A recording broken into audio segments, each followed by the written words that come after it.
In the village training grounds, Pendekar Tung Tung practices silat, his movements a mix of enthusiasm and clumsiness. Despite his stumbles, his determination shines as he wields the worn wooden sword. An old silat master watches with a smile, a silent observer of the young warrior's efforts. Villagers gather, their reactions ranging from amusement to indifference as they watch Pendekar Tung Tung. A dying monk stumbles into the village hut, clutching an ancient scroll. He gasps for air, his words echoing in the dim light.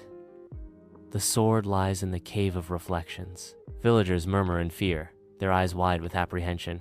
Tung Tung listens intently, a flicker of resolve igniting in his eyes. Tung Tung embarks on a perilous journey to the cave of reflections, where danger lurks at every turn. A sudden avalanche roars down the mountain, threatening to bury Tung Tung beneath a cascade of snow and ice. Tung Tung narrowly escapes the avalanche, sarong tattered, but determination burns bright in his eyes. Tung Tung battles the raging river, his silent skills tested against the relentless current. He fights to stay upright, the water surging around him. Emerging on the far bank, Tung Tung collapses, soaked but resolute. Tung Tung enters the cave of reflections, where the air vibrates with unspoken anticipation. A panorama of illusions unfolds, each a twisted reflection of Tung Tung's deepest fears and insecurities. Doubt gnaws at Tung Tung's resolve as visions of past failures flicker before him like dying embers. Tung Tung shuts his eyes tight, drawing a deep breath that fills his lungs. In the echoing silence,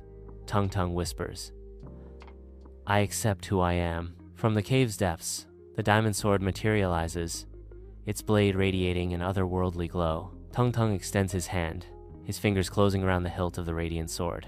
A surge of power courses through Tung Tung, filling him with newfound confidence. Tung Tung, now a warrior, leads the army of Langkasuma into the heart of the battlefield. The diamond sword flashes as Tung Tung confronts the Shadow Warlord's army amidst a storm of fire and steel. Tung Tung's courage ignites the spirit of his people, turning the tide of battle. Tung Tung and the Shadow Warlord clash in a duel that shakes the battlefield. With a final, decisive strike, Tung Tung shatters the Shadow Warlord's armor. The people of Langkasuma cheer their victory,